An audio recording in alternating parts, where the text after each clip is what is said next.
Morning! Tuesday today. Start the day with this beast. 500-hour service, which is nice and straightforward. It's pretty much just an engine service with the addition of that filter there, pilot brake filter, and the exterior cab filter gets changed at 500 hours too. And today, if you haven't seen Monday's video, which uploads on a Tuesday night, I'm gonna have a try with me Milwaukee pump to put, is it 46 litres or 52? Either way, there's 2 and a bit drums of engine oil to put in it, so I'm gonna have a go with that pump, see how it does, and then I'll be able to refine it. I'm gonna put quick couplers on here. Like I said in Monday's video, I'd be tempted to have a nice long length of hose that I can keep that in the van and just run it outside, but chances are if something happens I'll end up with oil flooding the van. Be my luck, wouldn't it? So yeah, he's been working this morning since 7:30, so everything's nice and hot. I'll grab my empty drums and we'll get this engine oil drained out. So we're making steady progress. I've the oil drained out, I've changed the engine oil filter. I've been on the phone the last 20 minutes discussing another project. Yeah, I'm telling you, if this project comes off, I think it will be the most hydraulically modified digger I have ever made, so to speak. So yeah, we'll leave it at that, because I don't know whether or not it'll end up getting done. But yeah, it'll definitely be an interesting project. It'll definitely be a bit of a brain teaser as well. But yeah, let's get this other project finished first. That machine needing that extra two-way circuit. That's going to get finished tomorrow. I still haven't had a phone call yet. It's only 9 o'clock, but I still haven't had a phone call yet regarding my pilot operated cut-off valve, check valve, whatever you want to call it. But I've got all day for that to turn up. Right. Get some fuel filters changed. Focus on the job in hand. Okay, we're almost ready to give this a go. Everything's been serviced. All I've got left to do is put engine oil in it. So what I've learnt so far is quick release couplings on here would be perfect for 2 reasons. It'll allow the pipe to swivel, because if you haven't got the pipe laid out nice and straight, it just wants to twist itself out the filler neck. So quick release couplings on here will cure that. Whether or not I need something like, my gear oil pump, it's got like a metal bit of pipe that's hooked like that. Whether something like that would be a good idea, just to sit it onto the filler neck. Not so bad for these engines because we've got a nice big wide filler neck, but when I'm doing the axles, it would be nice to just hook it in, because the last thing I want to do is set that off pumping and for the oil flow to push that pipe out onto the floor, just like it's done there. So what I'm going to need to do is press the button to set it off and keep hold of this pipe. So I would also probably make some sort of a metal stand for that to sit on, whether I'd use some big Jubilee clips around here, clamp it to a stand, and have a 90-degree elbow on here just pointing straight down into the drum, and just sort of have the stand sit over the top of a drum. That'd probably be a good idea as well. That pipe isn't just long enough to sit on the bottom of the drum, but I need to have it sat somewhere learning. I'm learning. And I have a feeling it's going to absolutely hose oil out of that diameter pipe, and it'll probably be too much for that filler neck to take.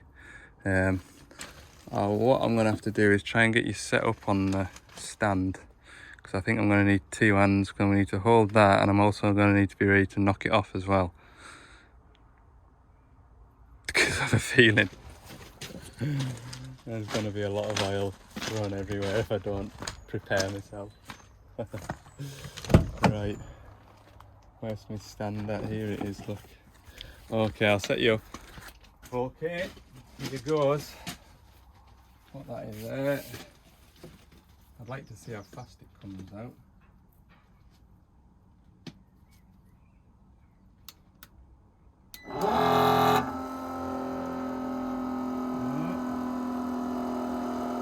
Oh, it's not too bad, look. Oh, yes it is. Whoa, whoa, whoa, whoa, whoa, whoa. Yeah, I thought that'd be the case. It just fills it too quick.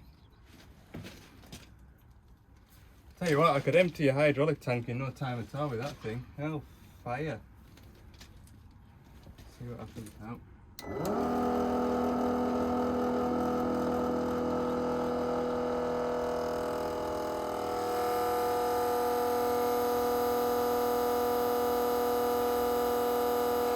That works. I'm holding it into the neck because the neck's tapered. And then I've got the dipstick pulled out. That's letting all the air out. About half a drum left now.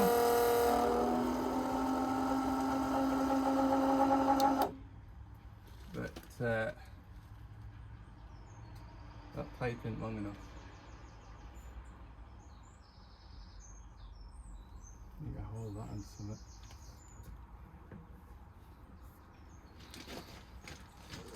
Grab this new drum, stick it on the side, lift that pipe up.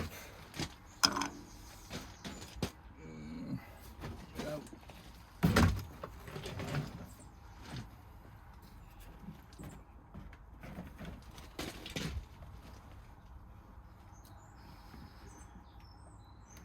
Bottom of there.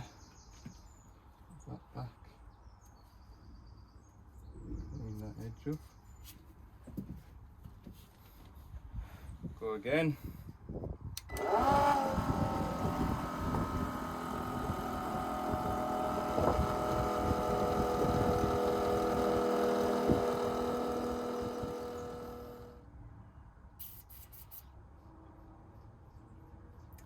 I think what I need to do is make that suction pipe long enough that I can draw oil from the drum that it's sat on the floor, and I can have this pump sat on here, nice square spot, and it's handy for turning on and off. That'll be the idea, I think. And on this side I want a non-return valve, so I want a 1/2 inch pipe really. This is, I think, 3/4 good on the suction side, 1/2 inch on the push side, the blow side. And this pipe's probably a little bit too long as well. Right, I need to change drums and not oil everywhere. See that. Right, I'll go and get another drum.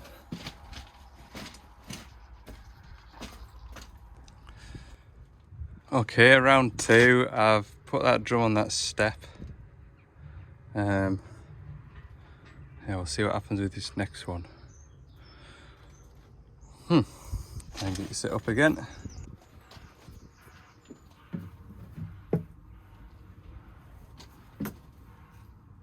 we go. How long did it take to empty that?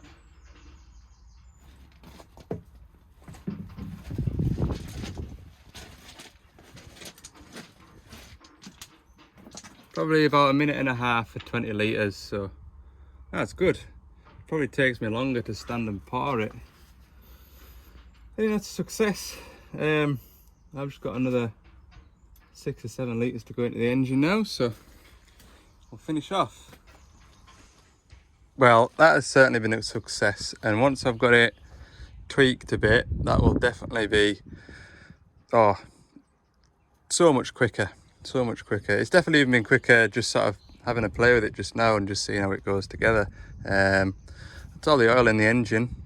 Now I just need to work out how much mess this is going to make in the back of my van when I'm gonna have to dismantle it now. Yeah, I need to try and get all the oil that's in that pipe out, so I'm thinking I'll pull that pipe out, put it into a clean drum, pull it out to here and set it off and see what comes out the pipe, hopefully. Okay, service complete. I'll switch it off, trundle up the yard and let the driver know I'm finished. He can have his machine back. Nip back through the yard next. Right, so we are down in sunny Yorkshire now. When you last saw me, I was just outside of Carlisle servicing that shovel. Come to this 160 high track. This machine has a problem with a NOx conversion fault. If you remember back, we put those NOx sensors in it, and after a forced regen, it seemed to cure itself, and it was grand. And it was good for 2 or 3 weeks, and then it sort of reverted back to its old ways. The owner's away on holiday this week, so the machine's sat, and it's sort of reasonably close as to where it was for the last month or two. So we're going to get a chance to have a look at it. So I need to put my little camera, where is it? I need to put my camera inside the SCR and have a look, see what's going on in there, see if there's a build-up of urea. I'll also be checking the AdBlue injector as well. Now, when I compared this machine, like the downstream NOx sensor reading to the upstream NOx sensor reading, I got another lad at the workshop to run a machine up to the same working temperature and just see what the NOx sensor values were, just so I had, you know, a brand new machine, so I had values to compare against. And after I finished with this machine, if anything, this one was running cleaner than the brand new machine. But as I've spent a bit more time with these new Dash 7s, the 160 that I put that AdBlue pump on a week or so ago, I noticed it was only reading like 5 parts per million on the downstream NOx sensor, whereas I remember this one was about 24, 25 parts per million, and the machine in the yard at Castle Douglas was 27 to 30 parts per million. So I'm not sure whether the downstream parts per million should be a lot less than what we're actually getting. But before I run the machine and get it hot, I'm going to do all the work on the exhaust so I'm not burning myself. So we're just taking the exhaust cover off, and we'll have a look inside, and hopefully I'll be able to save the footage and you can have a look for yourself, because I don't know what's in there yet. Okay, it's a bit windy, I hope you can hear us. Just pulled the injector out and you can see got a bit of a crust, a bit of a build up of urea, so it'll be interesting when I put my laptop on the machine. I'll run the injector up and we'll see what the spray pattern looks like with it in that sort of condition. The tip itself, which is right in the centre, you make out the holes of the injector, isn't too bad, but not sure whether that'll make a difference when it's going into there. Right, I'll get my Wi-Fi camera hooked up and we'll have a nosy about in there.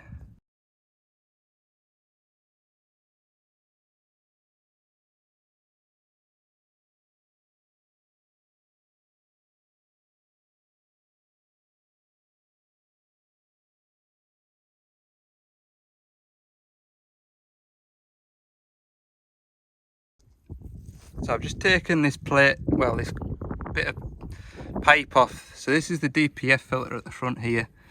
There's a bit of white residue around the bottom of here and a lot of soot. Down in that end there's a bit. you'll have seen, because I'll put the clip in of us putting the camera down there, there's a bit of a build-up of urea in there, which is sort of opposite where the AdBlue injector's spraying. And there's also a bit in here as well. Now it's the first time I've been into one of these, so I don't know if that's normal or whether we should be expecting it to be, you know, sooty. You'd expect soot, but I don't think I should be expecting to see build-up of urea. Is it coming out the other end of the exhaust? You can often get a bit of build-up on there too, but it looks pretty clean. Yeah, I'll be interested when I run this injector through a test. I'll be interested to see what the spray pattern's like. I'm going to put the camera on again now and go in through that side and see what it looks like.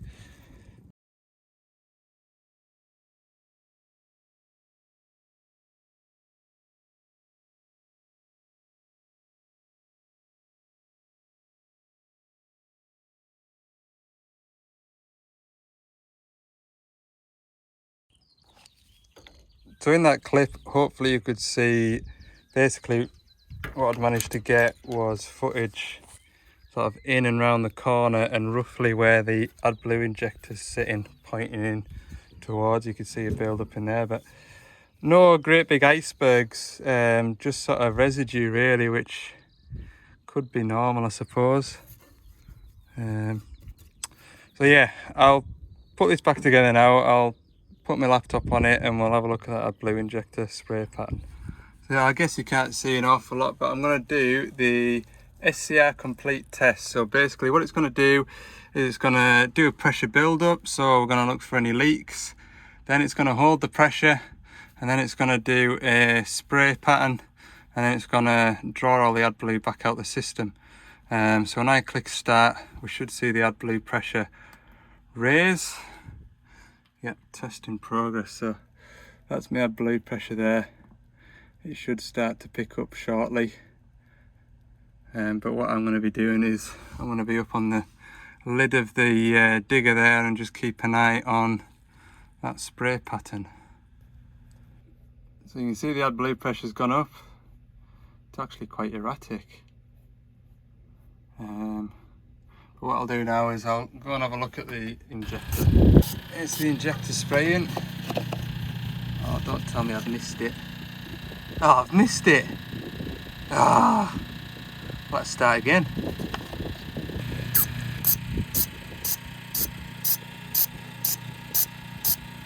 Doesn't look too bad. It's a bit jetty.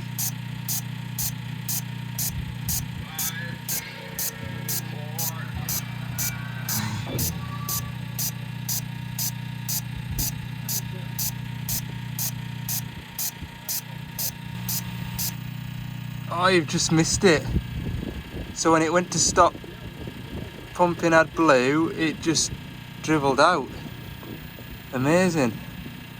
I think we need a new AdBlue injector on this. I'm going to do it again. I'm going to try and record it at the end. Bear with us. Ha! Would you look at that? I've got a new one on the van.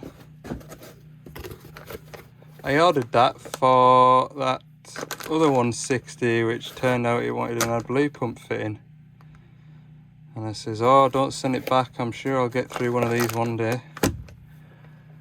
That might just be the cure. So what I'll do, once that's finished, I can still hear the AdBlue pump. So once it's finished doing its thing, switch the machine off, install the new one, and we can compare it to a brand new AdBlue injector.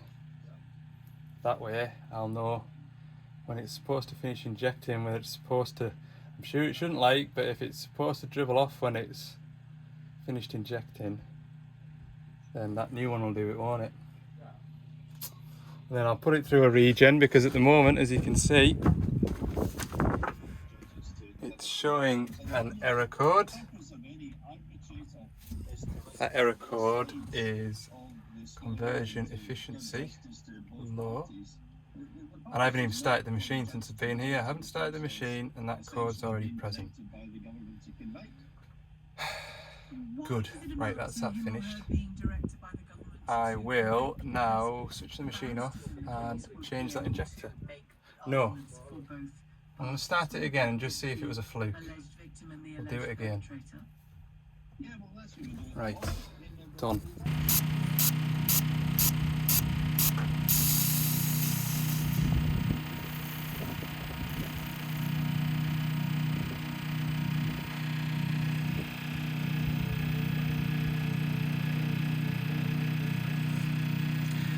There you go then, did you see that at the end? It kind of like sort of drizzled off. So I'll grab that new injector, plug it in, see what it does. The spray pattern is similar, but it's at the end that I'm concerned about. This is the new one obviously. I'll just see what it does.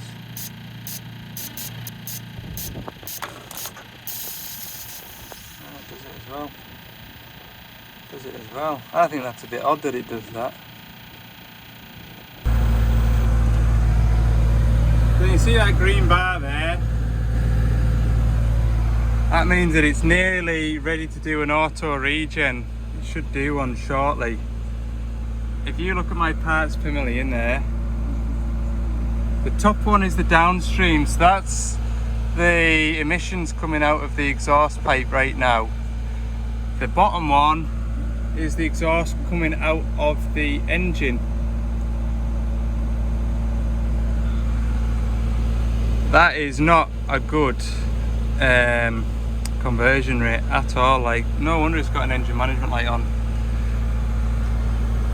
Now what the owner was saying was when he has that engine management light come on, what he has to do is put it into power plus and work the machine really hard for about 40 minutes, and then the engine management light clears again, which is odd.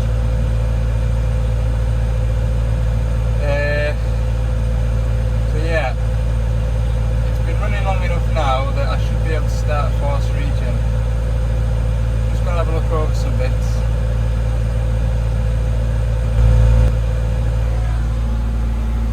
Yeah, so it's 85% full.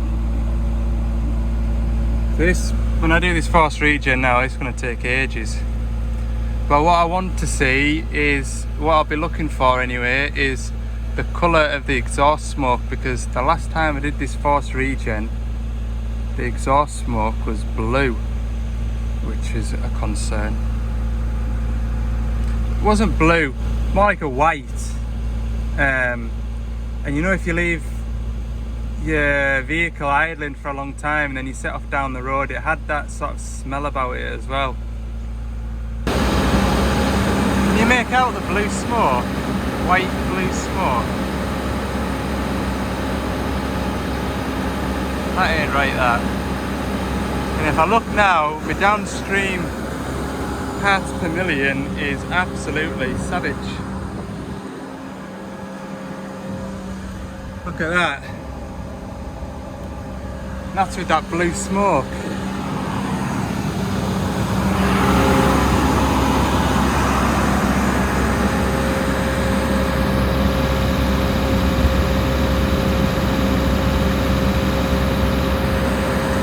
I don't think the camera picks it up very well, does it?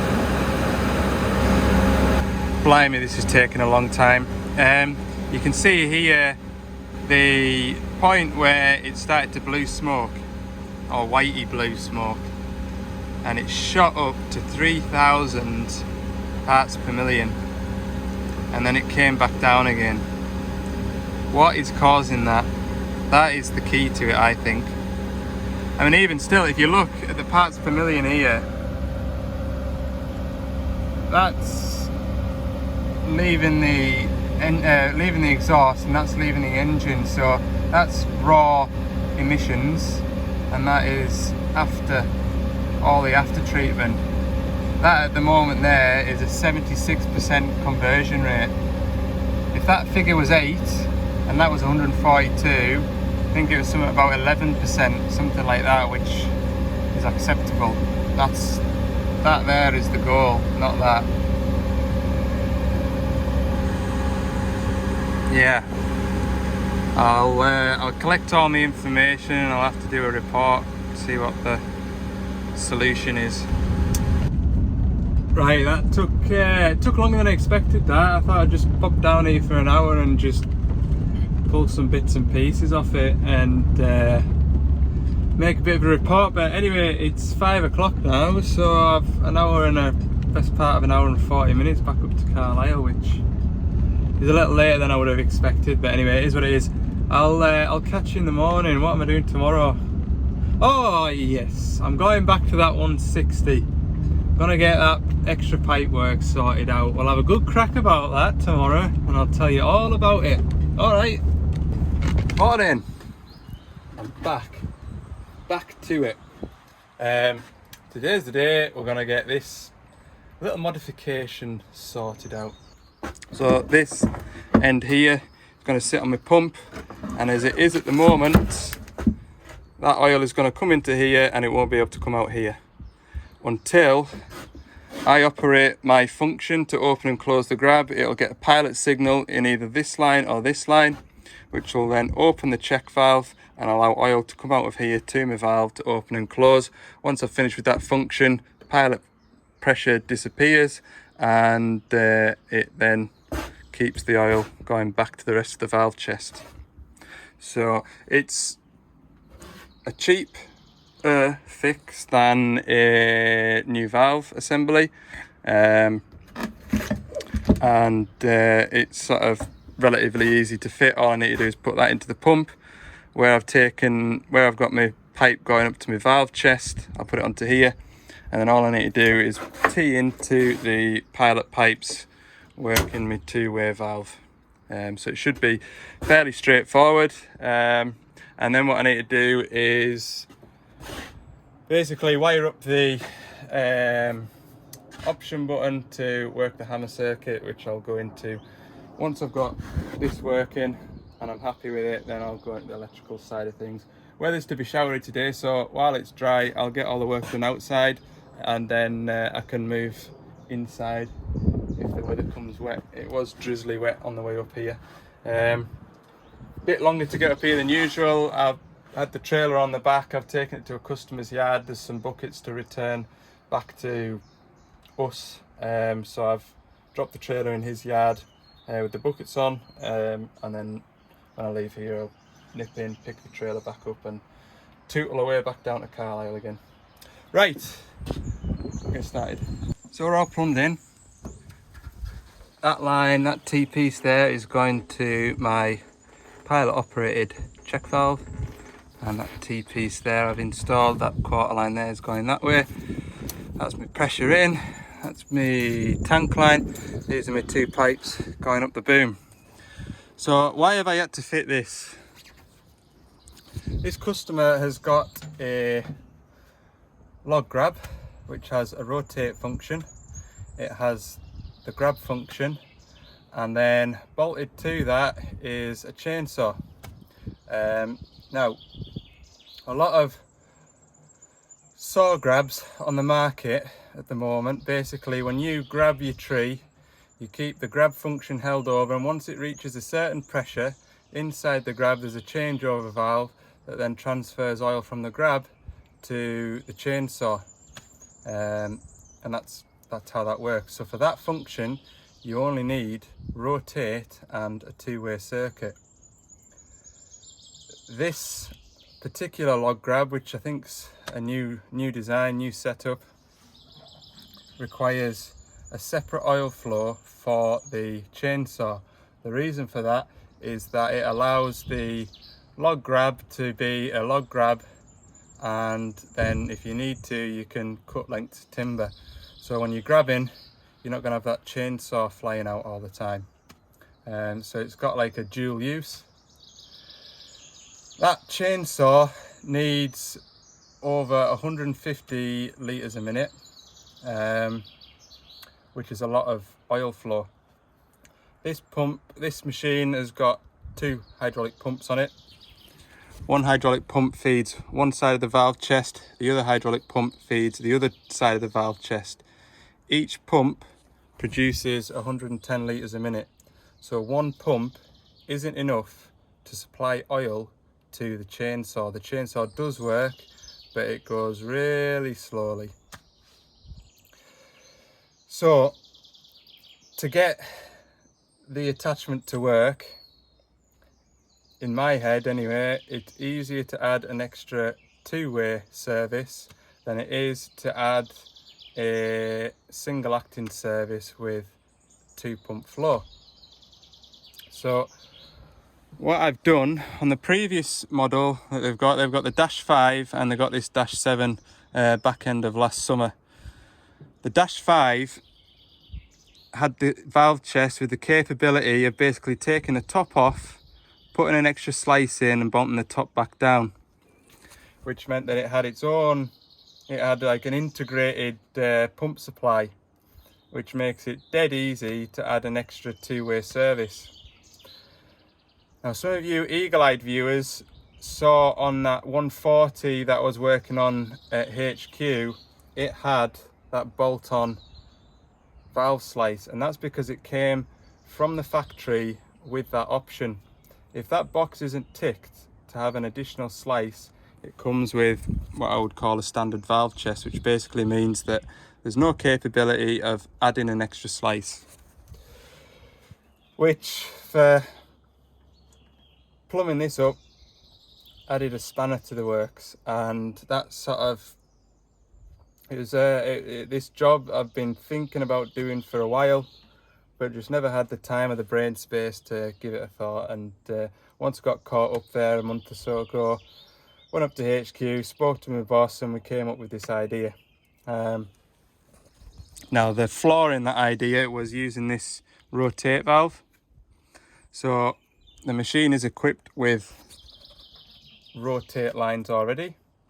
So it's already got one of those fitted down in the pump bay. The idea was that we'd run oil through that valve, take the pilot lines from the option spool down there, put them up here, jobs are good. And we were thinking that the back pressure for the oil going back through the oil cooler would be enough to allow the machine to work sensibly. And as we found out last week, it wasn't. So basically we'd used the wrong valve. Now why is that an open centre valve? Normally this valve is fed by a piggyback pump. I'll show you. I'll jump down, look. This is a piggyback pump. This is a fixed displacement gear pump. So that, if you were to stop oil flow, if I was to put a bung on there, start the machine up, that pump would fly to bits in seconds. It'd probably snap the drive into the pump, to be fair. But basically that pump needs oil running through it all the time, which is why that valve that I fitted is designed to have oil running through it all the time. So that was my mistake. I should have got a sort of OEM. Is it OEM? Does that mean that it's not an original part? I should have got a closed circuit two-way valve, pilot operated. That was me. That was my mistake. But like I say, we've overcame that now with this, hopefully.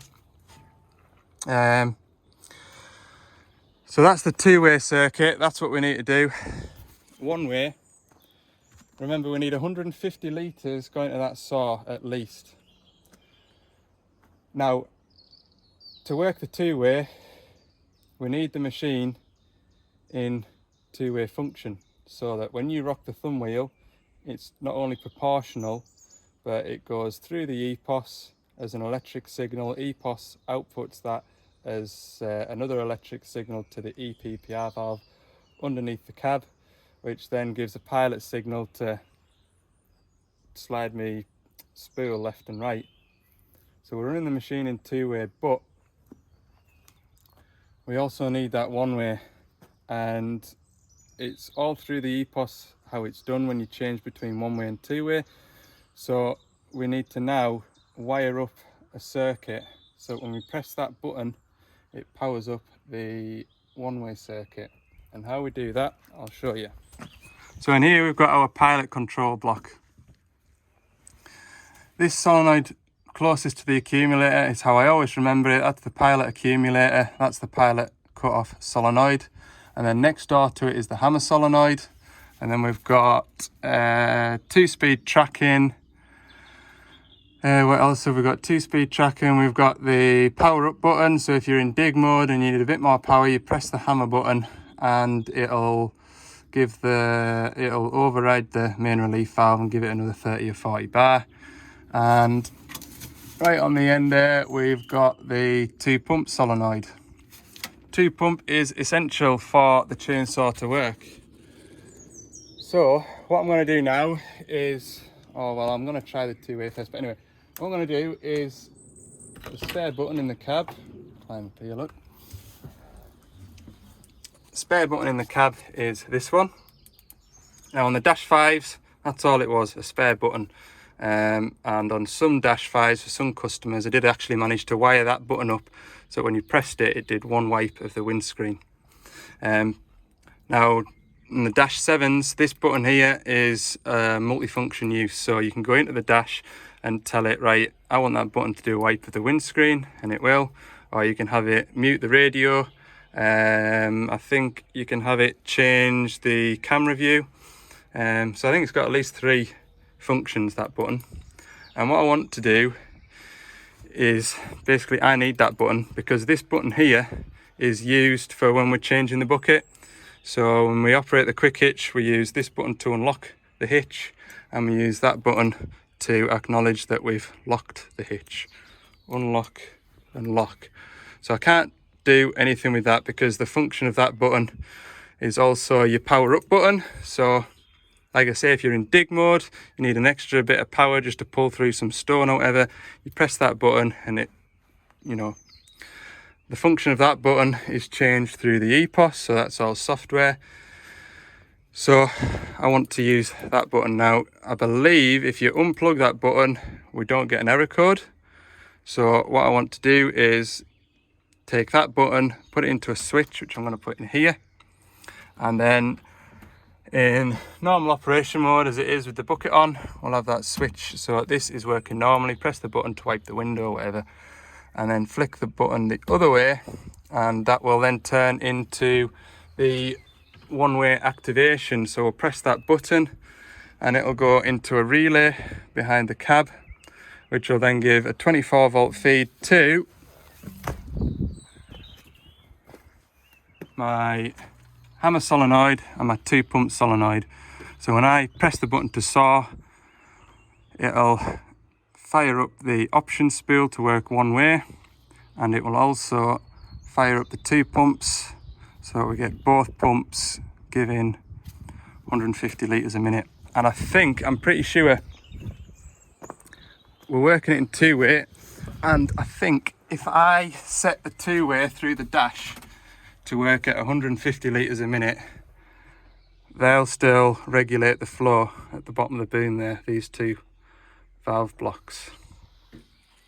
Yeah, the only thing I need to do is when you put it from 1-way to 2-way, basically the oil coming back down the machine will either go back into the valve chest, which is your 2-way, or it'll change the oil flow and go up onto that top pipe there, and it'll go straight into the oil cooler piping. So what I need to do is, obviously the machine's going to be in 2-way to be able to work the grab. Take that rubber pipe off the top, put it down to where that pipe there, put it onto there, take that pipe off there, put a cap in it and cap that top bit. Is everybody following me, or am I just talking nonsense? It makes sense in my head. Like I say, it's not an off-the-shelf option. It's not a box that can be ticked when you're ordering the machine. The only thing that would help if you're ordering the machine from new would be to tick the box to allow for a dozer valve or an arty boom, articulated boom, 2-piece boom, and then I can use that valve to do me extra things. Good, right, hopefully you all understand what I'm on about. So down here, that is going to be my rotate. This one here is going to be my 1-way for the saw, and this one here is going to be my log grab.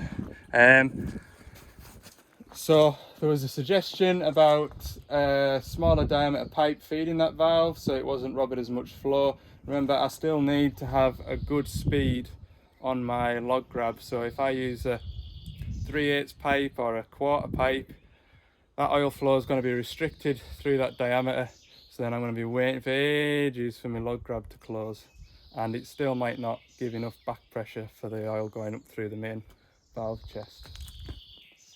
Don't think there's anything else to add. Right, I'm going to fire up the machine and see how it performs with that pilot operated check valve. I'm expecting everything should be good to go. The log saw attachment isn't here, it's on a different site, so I won't be able to sort of physically see it in action, but I can put pressure gauges in, make sure I'm getting pressure, etc, etc. But there is normal log grab here, so I'll be able to pipe that onto the machine and see what it's like for speed and things like that. Okay, so good news, I have full functionality of the bucket, which was the most noticeable. If I curl the bucket round, if I bring it around here, it's nice and smooth. What was happening before is, I'll sort of try and demonstrate. The bucket was coming down here like that, and then once gravity was running out, it would sort of do that, and then it would pick itself back up like that. I also noticed when you lift the arm up and when you bring the dipper arm in, that brings both pumps in. I noticed that everything was just horrible to drive. I didn't track it, but if I was to try and track in a straight line, either one of my tracks wouldn't go around or it would just want to go around in a big circle. That's what happens when you lose oil flow or your flow rate is different on one pump to the other. So what I'm going to do is I'm going to go and put that log grab on now and see if it works. No reason it shouldn't, I don't think. Some time later, where am I up to? It works. It opens and closes. That's about all it does. Really slow open and close, regardless of the engine speed. Really slow to open, really slow to close. Now, when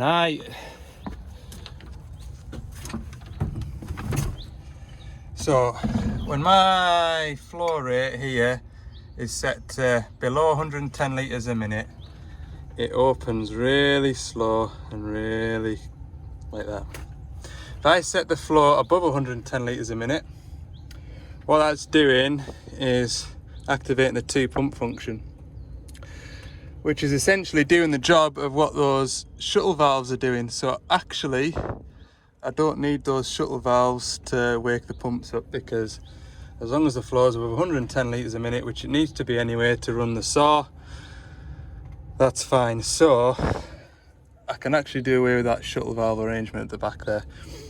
Now, when it's above 110 litres a minute, what I'm finding is the pilot pressure isn't enough to open that valve to let the oil actually, that check valve, to let the oil into my valve block.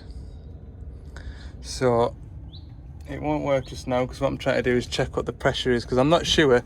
I'm only getting 19 bar of pressure to work the spool side to side, and I should be getting 39-40 bar left and right. So I'm losing pilot pressure on the two-way pilot circuit. So what I've done now is all I've got is pilot pressure working that spool side to side. I'm not expecting any oil through, because what I've done is I've capped the pilot pipes going to that pilot operated check valve, just to see what point my pilot pressure is disappearing. So what I'm looking at is my test gauge there, P1 is what I'm looking for. If I lift my pilot lever up, we'll see what it goes to.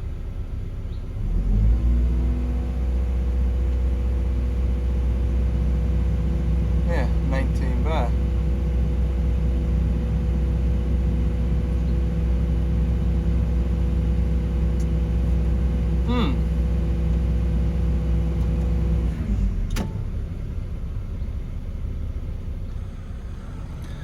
So that simply isn't enough to open that check valve, in my opinion, when it's got pressure behind it.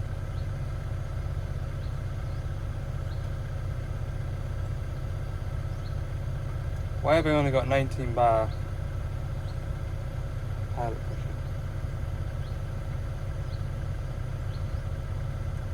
Where can it be going?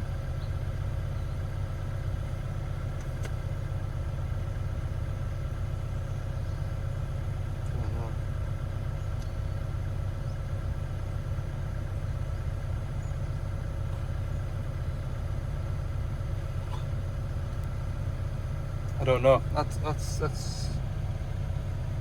I think that's the crux of it. If I can get 40 bar to open that valve, I'll be laughing like. I will. I'll be able to get rid of half the quarter pipes that's kicking around the valve chest just now, half the T-pieces. I need that 40 bar though. Thinking, and it's also 10 to 3 now. It's a problem, you see, getting up to this machine, it takes best part of 2 hours. That trailer, I've got to get back for that trailer before the gate's shut. I need that trailer before 5 o'clock. And I still haven't done any electrics yet. Oh, it's frustrating, but I'm really determined to make this thing work like. Could have just done with having it in the workshop to mess about with.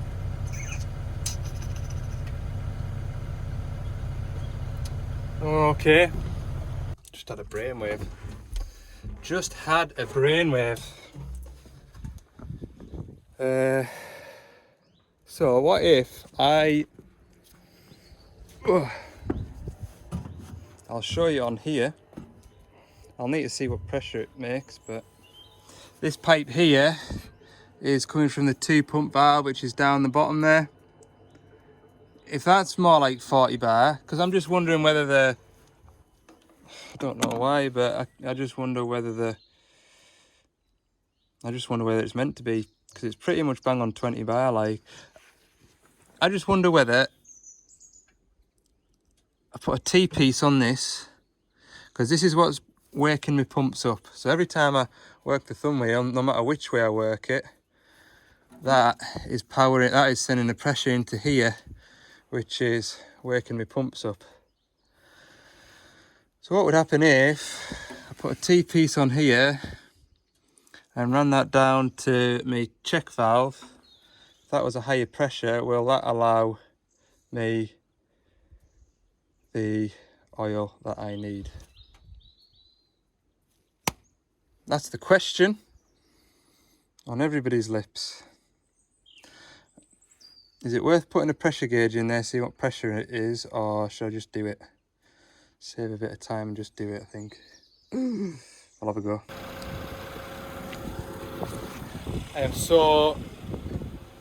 I'm up to here now. I've so frustrated.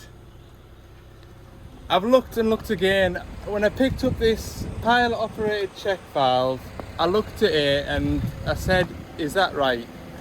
And I said to the fella, and he showed us how it operated. He showed me how it operated, and I was like, right, you've convinced us. But it just was not what I had pictured in my head. Anyway, it's not right. It's not the right check valve. It's just not the right check valve, and I ended up sending a picture of the check valve to my boss, and he was like, that's not what you should have got. And I'm like, I thought that we better end this video here before I fly off the handle. It's probably 4:30 now. I need to put the digger back to working condition where it is kind of at the minute. I've lost a heap of oil, there's oil all over it. I'm just fed up now. Oh dear, it's not a good place to end the video. Well, I'm gonna get to the bottom of this.